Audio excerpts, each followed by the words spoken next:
아멘. 말씀하시는 하나님에 대해서 우리가 오늘 에스겔 12장을 통해 은혜 받기를 원합니다.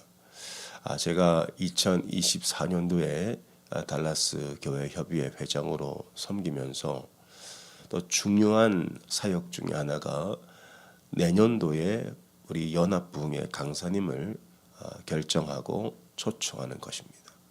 그래서 아무나 할 수는 없죠. 제가 또 이 권한이 있기 때문에 또 책임을 져야 되는 기도를 많이 했습니다. 하나님, 어떤 분이 오시면 좋겠습니까? 달라스에 어떤 말씀이 필요합니까? 근데 이제 한국에서 모시고 와야 하는데 미국에서도 모실 수 있지만은 달라스 연합부흥 성회이기 때문에 모든 교회에게 필요한 말씀, 모든 교회에게 유익한 설교자, 그래서 한 분이 딱 떠오르는 거예요. 딱 한 분이.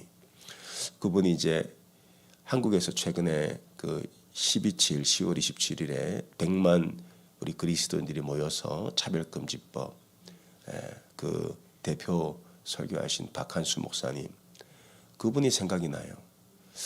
그래서 어떻게 그분을 컨택을 하고 모실 수 있을까? 저는 침례교 목사고 그분은 또 장로교 목사님이신데 연락할 수 있는 길이 이제 보이지가 않아요. 아는 사람도 없고 기도만 했죠. 여기저기 수소문을 해서 이제 연락을 했는데 연락이 안 닿아요. 그러다가 그럼 다른 분을 해야 되나? 근데 다른 분이 떠오르지가 않아요. 물론 우리 달라스 교회 협의회에서 모시면 영광스럽게 오시겠죠. 그러나 그 목사님에 대한 마음이 이제 사라지지가 않는 거예요. 그래서 이제 여기저기 제가 목사님들 연락해 아는 분들 다 총동원해서 그분하고 연락이 닿는 분을 찾아냈습니다. 찾아내서 연락이 닿았어요. 그래서 내년 11월 달에 이 달라스 교회 협의회 연합부흥 성회로 오게 되고 주일은 우리 교회에서 말씀을 전해 주시게 되겠습니다. 그래서 이제 그분과 연락이 닿는데 얼마나 감사한지. 그 목사님 설교를 가끔씩 들으면 제 마음에도 울림이 있거든요. 여러분 한번 이렇게 여러분 생각을 해보죠. 여러분도 내가 참 만나기 원하는 사람이 있을 수 있죠. 목사님일 수도 있고 아니면 내가 좋아하는 가수일 수도 있고 무비스타 영화 배우일 수도 있고 그분과 연락이 닿았다고 한번 생각해 보세요. 내가 원하면 언제든지 카톡을 주고받을 수 있다. 얼마나 가슴 설레는 일입니까? 그런데 우리가 사모하고 흠모하는 그 사람과 연락만 닿아도 내가 이렇게 특별한 사람인 것 같은 느낌이 들잖아요. 조용필 씨 좋아하시죠? 조용필 씨하고 여러분 카톡을 주고받아요. 그럼 내가 얼마나 특별한 사람이 되겠습니까? 그런데 우리는 하나님과 소통하는 사람들입니다. 그래서 여러분이 특별한 존재라는 거예요. 하나님과 소통.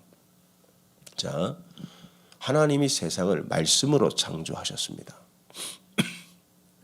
하나님은 언어를 갖고 계신 분이에요.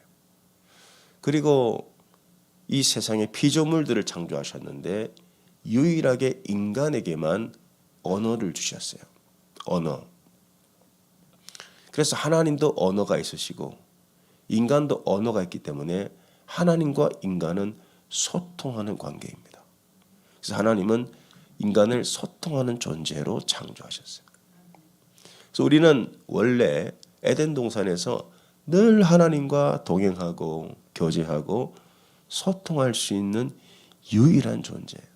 그렇게 지어졌는데 자, 그 소통이 어떻게 단절되었죠? 죄로 인해 단절된 거예요. 근데 예수 그리스도께서 십자가에서 죄 문제를 해결하시고 우리에게 누구를 보내주셨어요? 보혜사를 보내주셨어요. 그 보혜사 성령은 우리 안에 들어와 계십니다. 그 성령님은 끊임없이 우리와 소통하십니다. 그래서 여러분은 하나님의 음성을 들을 수 있다는 거예요. 여러분 들어야 합니다. 그래서 오늘은 하나님이 우리에게 어떻게 말씀하시는가에 대해서 에스겔 12장을 통해 은혜를 나누려고 합니다. 자, 하나님은 구약 시대 때는 누구를 통해 말씀하셨냐? 선지자를 통해 말씀하셨어요.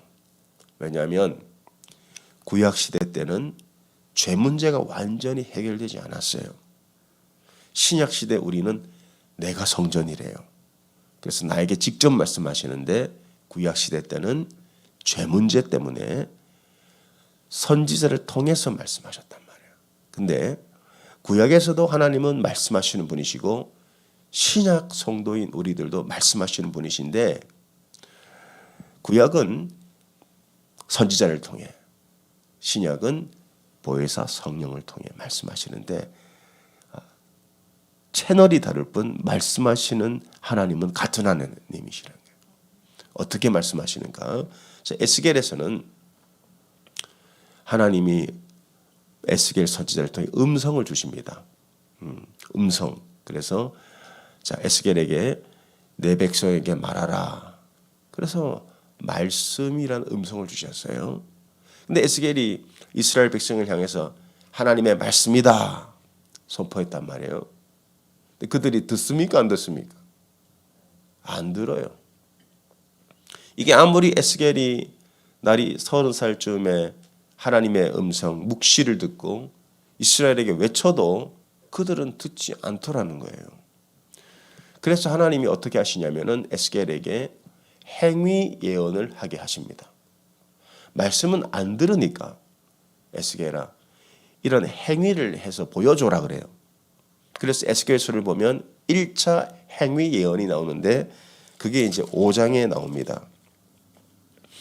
5장의 1절, 2절을 보게 되면 머리털 행위 예언이 나오죠. 기억나실 것입니다. 하나님이 에스겔에게 너 머리털을 잘라서 3등분을 하고 그 3분의 1은 성 안에서 태우고 3분의 또 1은 성 밖에서 태우고 또 3분의 1은 바람에 날리라 그래요. 자, 5장 1, 2절 보겠습니다. 너 인자야, 너는 날카로운 칼을 가져다가 삭도로 삼아 네 머리털과 수염을 깎아서 저울로 달아 나누어 두라. 그 성읍을 애워싸는 날이 차거든 너는 터럭 3분의 1은 성읍 안에서 불사르고 3분의 1은 성읍 사방에서 칼로 치고 또 3분의 1은 바람에 흩으라. 내가 그 뒤를 따라 칼을 빼리라. 이게 행위 예언이죠. 이거 뭘 예언하는 거예요? 예루살렘 성이 어떻게 될 것인가? 그래서 성 밖에서는 불타고 성 안에서는 칼로 죽임을 당하고 나머지 남은 사람들은 바람에 흩은 것처럼 노예로 끌려갈 것이다. 이게 1차 행위 예언이란 말이에요. 근데 이스라엘 백성들이 이것도 못 알아들어요. 말을 해도 안 듣고 보여줘도 못 알아듣고. 근데 하나님 포기하지 않으시죠. 에스겔을 통해 그들이 들을 때까지 말씀을 하시는 거예요. 그게 오늘 12장의 말씀입니다. 이 두 번째 행위 예언이에요. 이 두 번째 행위 예언은 에스겔아 네가 포로로 끌려가는 연기를 해라. 에스겔에게 연기를 하라고 하십니다. 그래서 에스겔은 포로의 옷을 입어요. 그리고 포로처럼 대낮에 끌려가는 연기를 합니다. 왜 하나님이 에스겔에게 또 한 번의 행위 예언을 하게 하시는가? 자, 그것이 이스라엘 백성들을 축복의 자리로 돌이키기 위함이다. 자, 12장 1절에서 3절까지 말씀 다시 한번 보겠습니다. 하나님의 뜻은 심판과 재앙이 아닙니다. 하나님의 뜻은 축복과 자유예요. 그 길로 가라고 말씀하시는 거예요. 또 여호와의 말씀이 내게 임하여 이르시되 하나님의 말씀이 임하죠. 인자야 네가 반역하는 족속 중에 거주하는도다. 그들은 볼 눈이 있어도 보지 아니하고 귀가 있어도 듣지 아니하나니 그들은 반역하는 족속이. 이게 이제 이스라엘의 본 모습이죠. 우리의 모습이기도 하고, 우리도 들어도 잊어버리고 기적을 봐도 금방 잊어버리잖아요. 3절 인자야 너는 포로의 행장을 꾸리고 낮에 그들의 목전에서 끌려가라. 네가 네 초소를 다른 곳으로 옮기는 것을 그들이 보면 비록 반역하는 족속이라도 혹 생각이 있으리라. 생각이 그들로 생각하게 하라는 거예요. 뭘 생각하게 해요? 하나님의 말씀을 생각하게 하라. 지금 이스라엘 백성들의 마음은 어디를 향해 있나요? 우상에게 향해 있죠. 그들의 길은 뭘 따라가죠? 죄를 따라가잖아요. 하나님이 에스겔에게 말씀하셨어요. 그들을 돌이키라. 우상 숭배에서 하나님을 예배하는 삶으로 돌이키라. 죄악된 길에서 말씀에 순종하는 삶으로 돌이키라. 아직 늦지 않았다는 거예요. 자, 바벨론은 한 번에 이스라엘을 진멸하지 않습니다. 총 몇 번이요? 3번. 1차 침공. 그때도 하나님이 말씀하셨어요. 2차 침공에도 하나님 말씀하셨어요. 그 에스겔은 2차 침공 이후에 부름받은 선지자입니다. 그래서 계속 말씀하시는 거예요. 왜? 아직 늦지 않았다. 지금이라도 돌이키라. 돌이키지 않으면 너희는 이렇게 포로가 될 것이다. 노예가 될 것이다. 그렇게 하나님이 이스라엘 백성들에게 말씀하시는 거예요. 자, 하나님은 어떤 분이십니까? 우리에게 말씀하시는 분이세요. 뭘 말씀하세요? 재앙과 이 노예가 되는 것은 하나님의 뜻이 아니고 그것은 너의 죄의 결과이니 돌이키라는 거예요. 계속 말씀하셔요. 여러분, 자, 하나님의 묵시, 하나님의 말씀은요, 이렇게 단계별로 오는데 첫 번째로 음성으로 들려줘요. 그래서 에스겔을 통해서 선지자를 통해 하나님의 말씀을 선포하게 합니다. 근데 이스라엘 백성들 안 듣죠. 두 번째 하나님의 방법은 뭐냐면은 보여주십니다. 말을 해도 안 들으니까 보여주신다고요. 그래서 에스겔에게 행위 예언을 보여주신 거예요. 자, 이제 보라는 거예요. 너희가 어떻게 끌려가게 될지를 보라. 이것은 오늘날에도 하나님의 백성들에게 동일하게 성령이 역사하시는 방법이에요. 자, 우리에게 어떻게 하세요? 말씀하세요. 우리가 잘못된 길로 갈 때, 하나님의 축복의 자리에서 떠날 때 우리에게 경고하십니다. 계속 말씀하세요. 근데 그 말씀을 우리가 듣지 못하고 순종하지 않으면 그 다음 어떻게 하실까요? 보여주십니다. 뭘 보여주세요? 상황과 환경을 통해 그 길로 가면 죽는다고 보여주신다고요. 이게 단계별 묵시예요. 하나님은 뭘로 말씀하시죠? 처음에 우리에게 자, 성경을 통해 말씀하십니다. 여러분, 성경을 읽어야 하나님의 음성을 들을 수 있어요. 성경을 안 읽으면 못 들어요. 성경이 없이는요, 그래서 절대 축복의 자리로 갈 수 없습니다. 인간은 뿌리부터 죄인이기 때문에 성경이 없이는요, 우리는 다 하나님의 뜻을 반대로 행합니다. 그래서 성경을 주셨어요. 1차적으로 하나님 우리에게 말씀하시는 통로 채널은 성경입니다. 그래서 여러분 성경을 읽으셔야 돼요. 우리 교회는 맥체인을 나눠드리지만 그것도 읽으시고 또 여러분이 원하는 대로 성경 읽고 묵상하셔야 돼요. 거기서 성령이 우리에게 음성을 주시는 거예요. 성경을 읽으셔야 됩니다.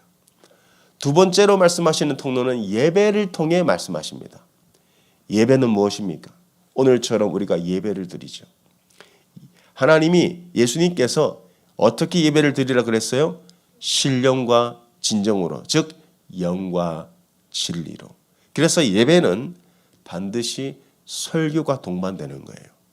그래서 우리는 설교를 통해서도 하나님의 음성을 들어요. 여러분 아마 그런 경험들이 있을 거예요. 아니 지금 내 마음이 이런데, 내 상황이 이런데 어떻게 이 말씀을 듣게 하실까? 어떻게 이 본문을 오늘 설교 제목으로 목사님이 잡으셨을까? 누가 목사님에게 내 얘기를 했나? 여러분 하지 않아요. 저도 그렇게 하지 않아요.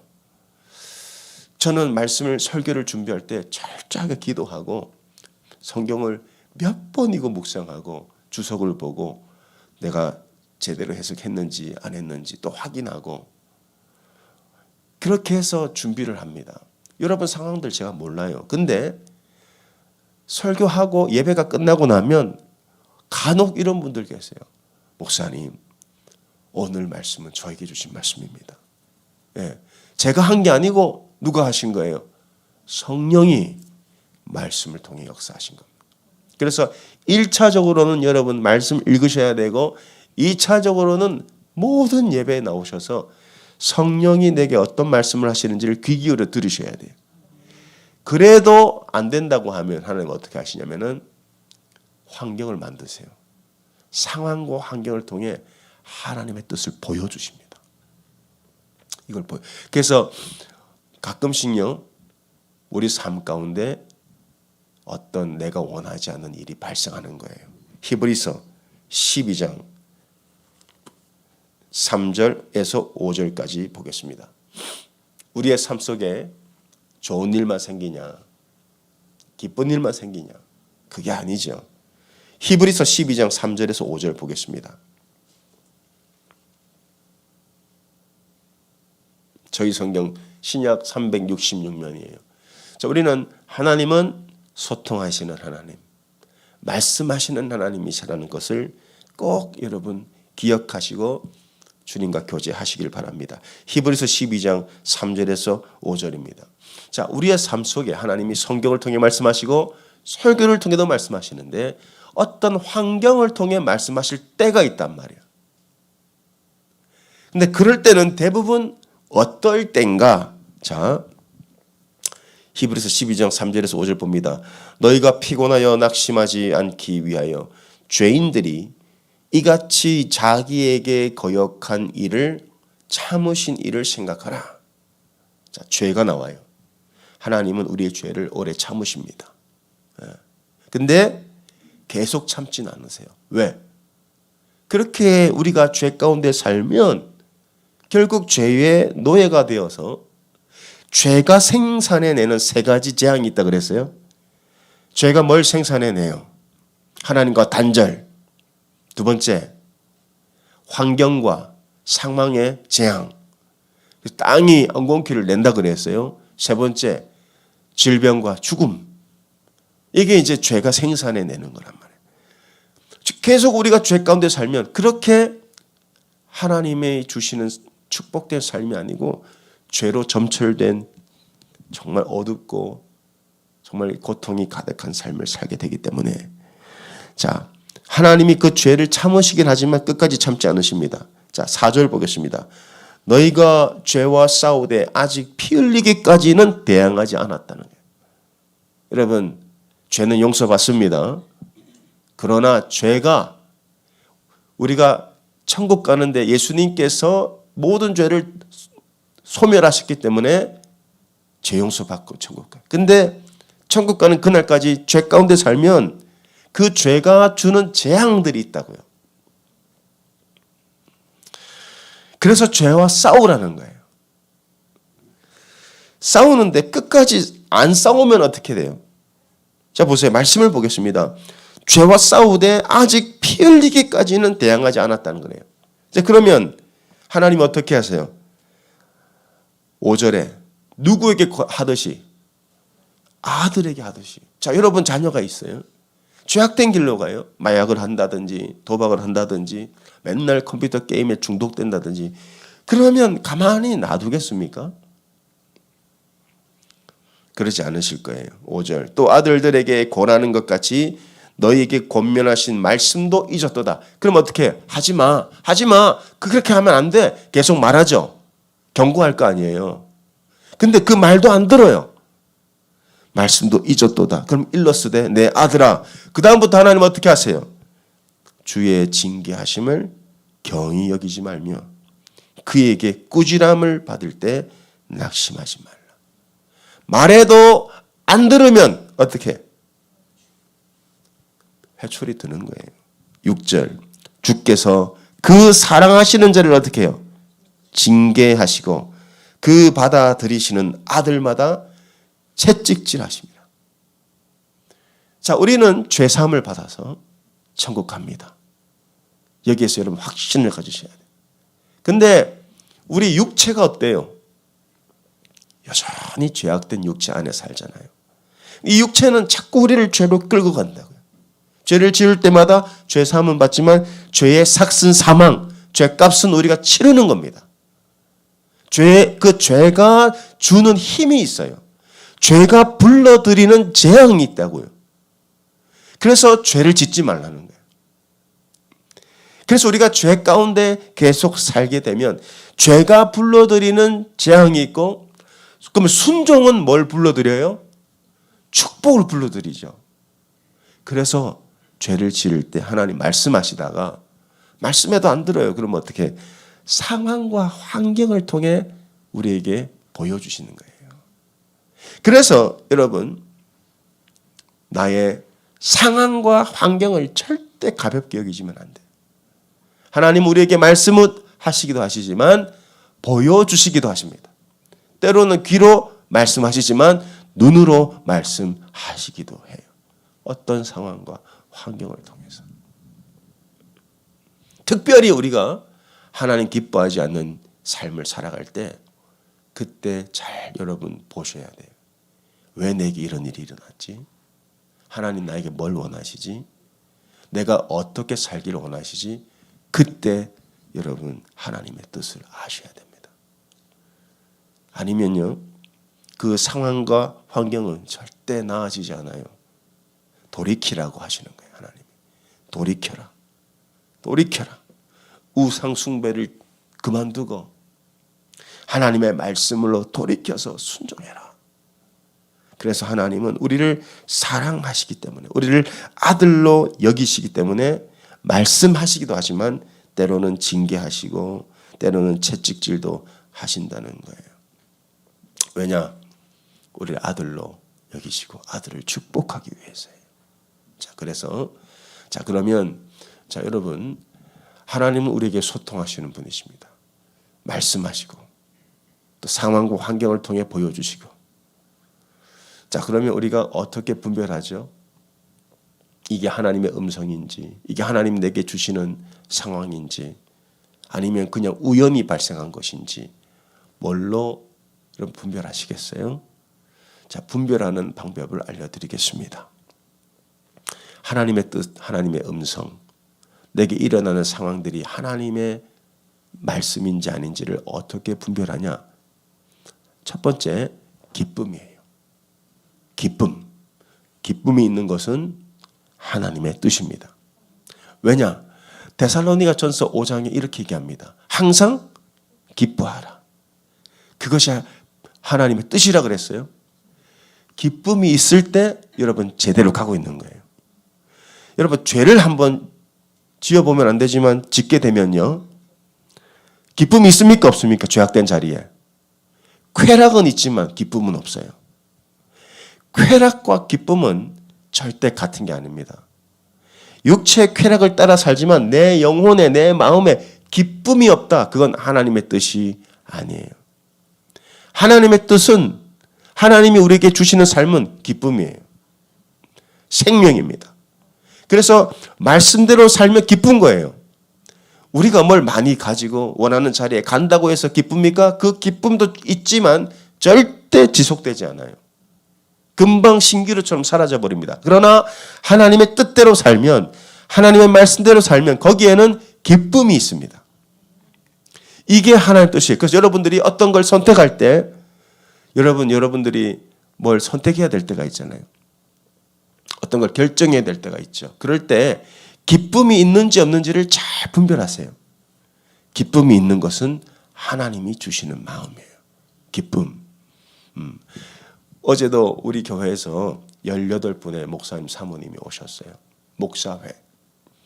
그래서 이분들을 앞에 만나 샤브샤브 가서 맛있는 음식을 우리 코너스톤 교회 이름으로 대접해 드렸어요. 대부분의 목사님들이 은퇴하신 목사님들 아니면 또 이렇게 형편이 어려운 분들이 많이 계세요. 근데 이분들이 너무 맛있게 드시는 거예요. 그래서 어제 어떤 목사님은 여기 처음 와봤다는 거예요.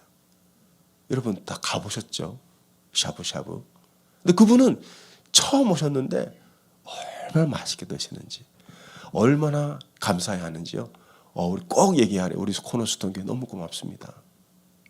근데 월요일은 저도 쉬어야 되잖아요. 새벽기도 끝나고 쉬어야 되는데 그분들 아침에 H마트 가서 간식 사다가 쫙 과일하고 준비해 놓고 커피 내려놓고 그분들 기다리고 그분들 모시고 가고 식사 다 대접하고 다 교제하고 집에 돌아오는데 제 마음이 어땠을 것 같으세요?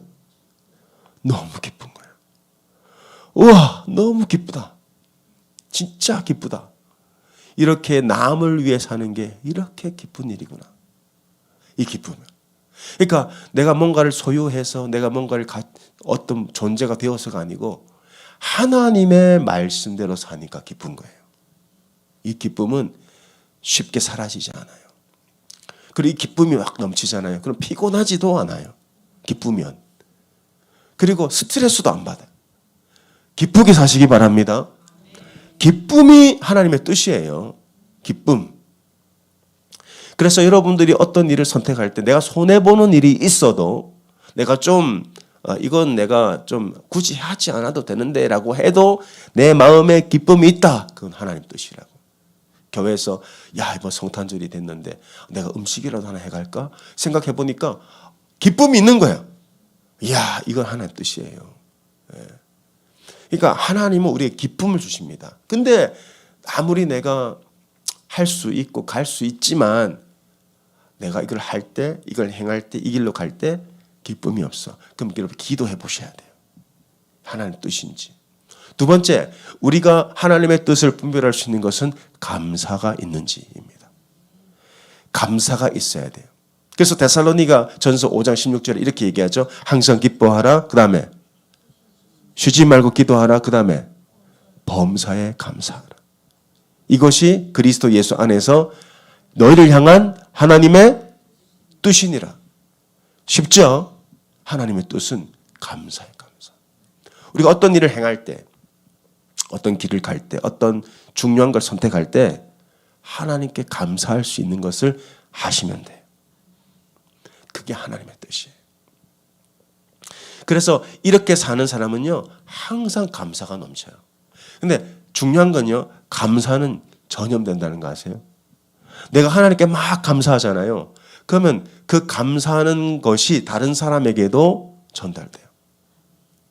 그러면 행복이 이렇게 그 공동체에 임하는 거예요. 여러분을 통해서 하나님의 기쁨과 하나님의 감사가 다 임하는 거예요.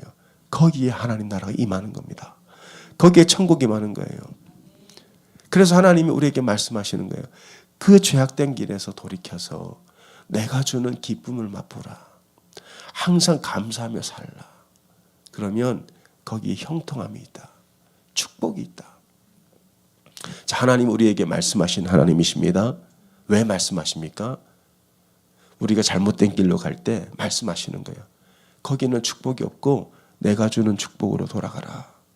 우리 못 알아듣죠? 그러면 상황과 환경을 통해 말씀하시는 거예요. 그래서 여러분 보이는 것을 그냥 지나치는 것이 아니고 여러분의 삶에 우연은 없습니다. 항상 하나님의 뜻을 묻고 하나님 기뻐하시는지를 확인하시고 가시기를 바랍니다. 하나님이 돌이키길 원하세요. 어디로? 축복된 자리로. 그 축복된 자리로 가시는 저 여러분 되시기 바랍니다. 기도하겠습니다. 하나님 감사합니다. 에스겔을 통해서 말씀하시는 하나님. 에스겔을 통해 하나님 행위로 말씀하신 하나님. 때로는 우리가 하나님 말씀을 듣지 못하고 말씀 앞에 나가지 못할 때 상황과 환경과 보이는 것으로 우리에게 말씀하시는 하나님이신 믿습니다. 그 하나님의 뜻에 순종하여 항상 기뻐하고 항상 감사하며 항상 복된 인생들을 사는 우리 코너스ton 교회 성도들 다 되게 하여 주시옵소서. 하나님 나라가 우리 공동체 우리 인생 가운데 임하게 하여 주시옵소서. 하나님 우리의 인생이 복된 자리에서 하나님을 즐거워하는 그러한 축복의 인생이 되게 하여 주시옵소서. 우리 한번 주여 부르짖고 기도합니다. 주여 주여 주여 항상 기뻐하는 삶을 살게 하여 주시옵소서. 모든 것에 감사할 수 있는 삶을 살게 하여 주시옵소서. 기쁨이 없는 곳엔 돌이키게 하시고 감사가 없는 곳엔 돌이키게 하여 주시고 죄에서 돌이키게 하여 주시옵소서. 죄는 재앙을 불러일으킨다 하였으며 순종은 축복을 불러일으킨다 하였으며 하나님의 말씀에 순종할 때 하나님 우리에게 주시는 그 축복을 모든 주의 백성들이 아버지 겸허히 받아들이고 누리고 증거할 수 있도록 도와주시옵소서. 하나님의 말씀대로 사는 것, 남을 위해 사는 것, 하나님의 영광을 위해 사는 것이 이렇게 기쁘고 이렇게 감사한 것이라고 하였나이다. 우리 안에 기쁨과 감사가 차고 흘러넘치게 하여 주시기 원합니다. 그 길에서 돌이키라 하였습니다. 죽음의 길 돌이키라. 하나님 재앙의 길에서 돌이키라. 하나님이 지속적으로 우리에게 말씀하시는 하나님이심을 우리가 말씀을 나눴으니 그 말씀에 순종하여 복을 받게 하여 주시옵소서.